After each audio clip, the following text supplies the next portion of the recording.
Aleksi dhe Natasha ishin të dashuruar që në shkollë të mesme dhe u martuan në moshë shumë të re. Të dy ishin 17 vjeç kur zyrtarizuan lidhjen e tyre. Ceremonia e martesës së tyre ishte e madhe dhe çdo fshatar vinte për të marrë pjesë, teksa zogjtë e rinj të dashurisë recitonin zotimet e tyre. Vetëm një muaj pas që u martuan, Natasha kuptoi se është atzan. Jo vetëm që u martuan të lumtur, por do të bëhen edhe prindër të një fëmije të dashur. Natasha dhe Aleksi, të emocionuar me lajmin, filluan të përgatiten për fëmijën e tyre të parë. Shtatzania e Natashës ishte e qetë dhe ëmbël. Burri ndodhej pranë saj në çdo moment. Të gjithë ishin në pritje të ditës së madhe, kur fëmia e tyre do t'i bashkojë më në fund shtëpisë së tyre. Kur Natasha duhet të lindë, Aleksi thiri mikun e tij për t'i çuar në spital, për shkak se ata nuk kishin një makinë të vetën. Por, për zhgënjim të Aleksit, shoku i tij tha se makina e tij është e prishur. Babai i ri përpaksa nuk i humbi nervat. Ai ishte duke vdekur nga shqetësimi se si do ta çonte gruan në spital. Me kontraktimet tashmë të forta, Aleksi nuk kishte zgjidhje tjetër, vetëse të thërriste ambulancën. Ambulanca erdhi aq vonë sa Natasha si ra të fikët nga dhimbjet. Aleksi vazhdonte ta përqafonte dhe përpiqej ta shqetësonte, derisa u transferua në maternitet. Menjëherë pasi mbërritën në spital, babai i ri qëndronte jashtë në pritje dhe pas disa çastesh doli një infermiere dhe i tha që gruaja e tij nuk do të mund të lindte në mënyrë natyrale. Natasha kërkonte një prerje të menjëhershme cezariane.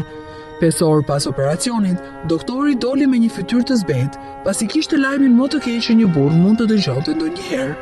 Mjeku i tha Aleksit se gruaja e tij ndroi jetë në sallën e operacionit, por fëmia i tyre i vogël jetoi në minutat e fundit. Aleks nuk mund të pranonte lajmin dhe refuzonte të besonte se kishte humbur dashurinë e jetës së tij. Filloi të bërtiste dhe të qante në mënyrë histerike në dhomën e pritjes. Nuk mund të imagjinonte kurrë jetën e tij pa gruan e tij. Gruan që u betua se do ta kalonte pjesën tjetër të jetës së tij. Por tani, ai u përball me një realitet të ashpër, që përfshinte kujdesin për djalin e tij të përsalindur, dhe i gjitha kjo gjatë këtij pikëllimi për humbjen e gruas së tij. Ende i tronditur, i riu nuk pranonte ta shinte djalin e tij, pasi konsideronte atë shkaktar të vdekjes së dashurisë së jetës së tij. Ai madje nuk pranonte ta mbante në duar e as t'ia shinte fytyrën. Infermieret u përpoqën ta shqetësonin dhe i thanë se djali ka nevojë për ndihmë. Kur mjeku e pa se babai është në gjendje të vështirë psikologjike dhe se nuk është në gjendje për të kujdesur për të porsalindurin e tij, ai kërkoi nga infermieret që të mos ia jepnin djalin e tij, të paktën jo për momentin. Ai më pas i tha Aleksit se mund të shkonte në shtëpi dhe të kthehej pas një jave për të marrë djalin e tij në shtëpi. Aleksi nuk ishte duke menduar fare për djalin e vogël. E vetme gjë që i shkonte në mendje ishte kujtimi i gruas së tij të ndjerë që iku shumë shpejt, madje pa thënë lam të mirë. Kur nga spitali e thirrën të shkonte të merrte djalin e tij, ai turbuar u tha atyre se nuk donte ta shohë fëmijën e tij. Ai madje shkoi aq larg sa u tha atyre se thjesht duhet ta heqin qafe. Kur nëna Natashës mori vesh se çfarë ka ndodhur me nipin e saj, ajo shkoi menjëherë në spital dhe solli të jetonte më të. Ajo i dha nipit të saj gjithçka që i nevojitej, një shtëpi të ngrohtë, një dhomë të vetën dhe, më e rëndësishmja, një zemër të ngrohtë për ta dashur pa kushte. Kaluan 6 muaj që kur Natasha e mori fëmijën pas një shenjë nga Aleksi. Babai e braktisi plotësisht fëmijën e tij dhe nuk pranonte të merrte as telefonat e saj. Aleksi ishte i bindur se nuk donte asgjë të bëjë me fëmijën, por një ditë, nëna e Natashës vendosi të shkojë për ta vizituar personalisht, pasi ai nuk merrte telefonatat e saj. Ajo mori nipin në krah dhe u largua.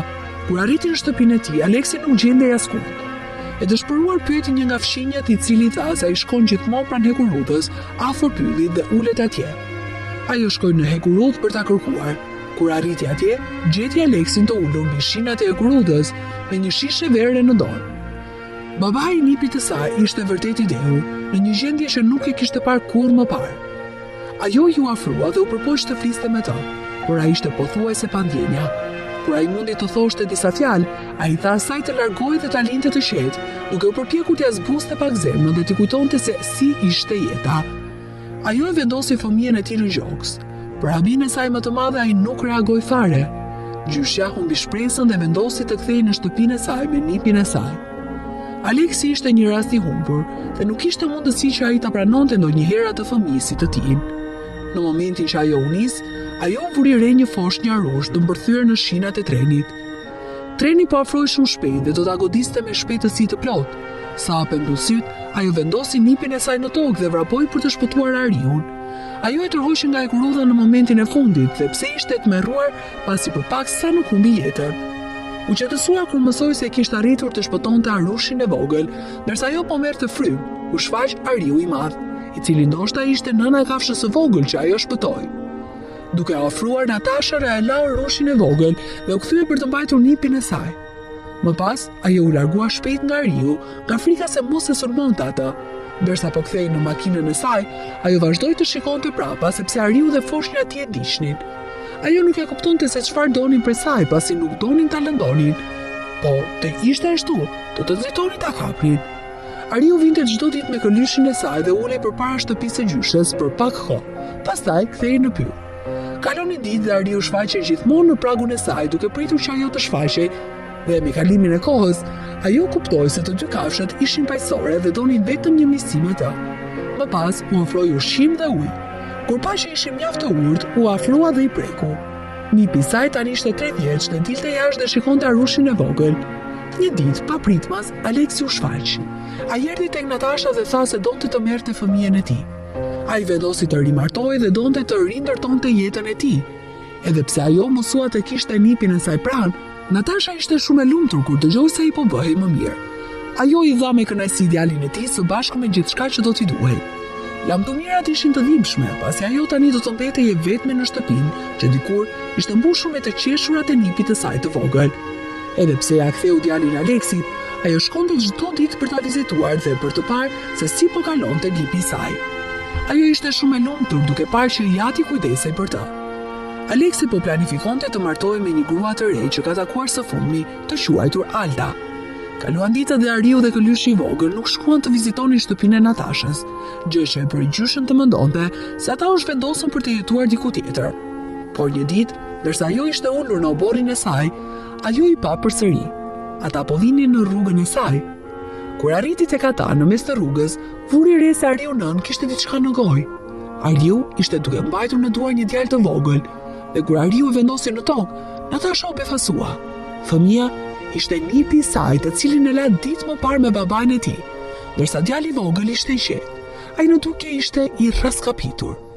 Pasi gjyshja që të së veten për gjendjen e nipit të saj, e mori menjëherë dhe shkoi në polici për të raportuar se çfarë kishte ndodhur. Kur policia ju përgjigj shtrirjes së saj dhe filloi hetimin, zbuloi se babai i kujtoi papritur ish gruaja e tij, dhe u shkatërrua përsëri. Ai u det dhe më pas mori vogëlushin e tij dhe u nis për në Ekurudh. E futi në shinat e trenit, vazhdoi të pinte derisa humbi djenjat, dhe kur treni u afrua, Ariu ndërhyri dhe hodhi djalin në momentin e fundit dhe e çoi në shtëpinë e gjyshes. Ariu ja ktheu nderin gjyshes, duke shpëtuar nipin e saj teksa ajo kishte shpëtuar këllyshin e saj disa muaj më parë. Policia paralajmëroi Aleksi se do të humbte kujdestari nëse djali i tij do të neglizhojë përsëri. Aleksi u pendua shumë për atë që bëri dhe premtoi se do të punonte për veten e tij. Vendosi të martohej me Aldën dhe gjërat në këtë familje ndryshuan për të mirë. Kjo ishte historia e ditës së sotme. Nëse ju ka pëlqyer, lini komentin tuaj më poshtë. Bëni subscribe kanalin dhe klikoni zilen që të shihni më shumë video të tjera.